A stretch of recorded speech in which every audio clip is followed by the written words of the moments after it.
DeAndre Hollins. DeAndre, can you say your first and last name into the microphone, please? Ladacian DeAndre Hollins. Thank you very much. Appreciate you. What are your many nicknames other than Day? Back home, I went by Dre a lot. DeAndre. I mean, I ain't really like my grandmama gave me the name Day, so I just kind of stuck with it the whole ride. What is Day from? Like, where did you? My first name is Ladacian, and like my grandma, like my mother named my older sister and my younger brother like 4 names, and my grandmama wasn't having that with me, so she just shortened Ladacian up to Day.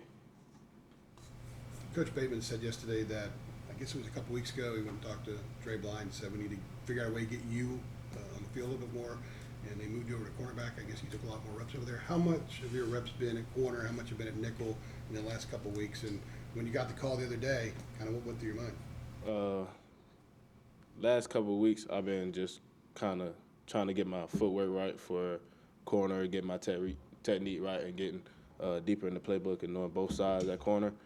When they threw me in the game, I was pretty confident. You know, I was like preparing and I just felt real confident going into the game. So when I saw a storm, I immediately jumped up and I was like, I got you, bro, and then went in and do what I had to do. Before that, Bateman said that you had been a little bit inconsistent in practice, and then you kind of put it together the week of the Duke game. What kind of went into you kind of pulling it all together finally? The Wednesdays practice, I guess I didn't notice my energy decreasing from Tuesday to Wednesday, but Wednesday morning I just came out fired up. I was listening to music all that whole morning, just get myself in the groove, get myself a flow, and it all just came together. You usually have like a busy Tuesday night or a busy Wednesday class schedule or something? It's nothing like that. Yeah. What do you hope this, having a performance and seeing it product put out on the field does for you the rest of the season? Can you say that one more time? What do you hope your performance last Saturday does for you the rest of the season? I mean, I'm just ready for whenever my number's called, just going out there and doing what I got to do. If that's at nickel, if it's at safety, if it's at corner, I'm willing to step up, learn it, and get it done.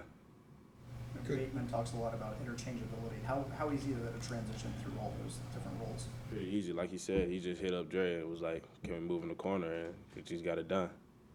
He also said that he gives you guys a test every Friday, and you're like the first one done, and you have the best grade every week. What kind of test is it? I mean, it's just like a little, 6 to 8 boxes, formations. He'll give us a call and tell us to make the checks, or like what would we go to if he motion or something like that. Pretty easy. Has there ever been a time where you saw something in a test and it happened on the field? Oh, multiple times. Most likely, all the time. What is there one that stands out in particular? Just like our check for the week, like our normal, number one check for the week. So if we get like a certain formation that we see, we'll check like a completely different play, and then, Does knowing you did well on a test give you more confidence going into the game that you're mentally prepared? Not really. I feel like I do well on most of the tests, all of the tests. So Does doing well on the test give you more confidence, knowing that you've got all the mental stuff, now the rest is up to you, the physical stuff? I wouldn't say it gives you more confidence. I mean, I feel like you shouldn't get anything on the test wrong unless you make like a short check mistake. That's not really a big deal, but most of it is a big deal. So, I mean, if you can, once the test gets in front of you, you got to be confident about that itself, because if they don't trust that you know your stuff, they're not going to put you in the game. What's your relationship like with Coach Dre Bly? How is he? Dre Bly, he's real cool. I mean, we really feel like he's like one of us. Like, we can come to him and just have a quick conversation, like as if we were talking to our brother or something. How has he improved your game from the technical aspect or just the quarterback stuff in general? It's a lot of footwork with his technique. So, like, transitioning from corner to nickel, I was, focusing on getting my footwork right for playing nickel. And then I had to trans back to corner, so it was like I got to learn his footwork all over again. But it's kind of simple. I mean, it just takes a lot of repetition. What are some of the differences between the footwork that you have to have in nickel versus corner? Nickel, you could be more free, I feel like. I mean, you're just kind of sitting in that little area of the field.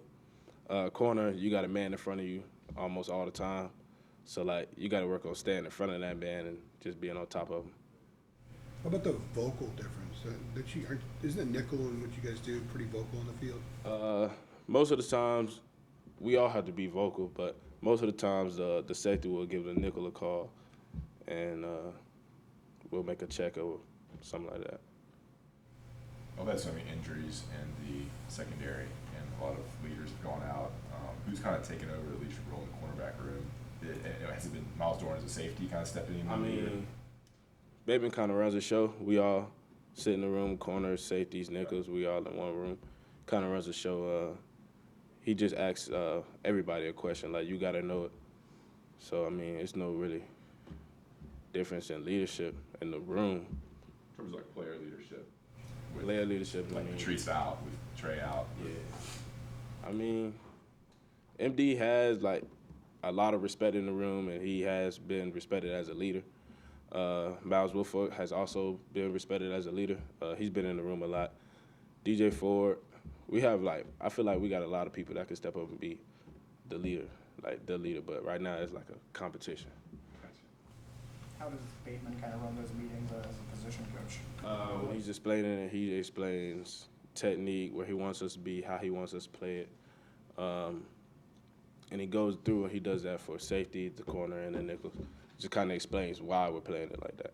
Is he a pretty intense guy in there, or is he? Not intense. I mean, he's real understanding. He's joking a little bit, yeah.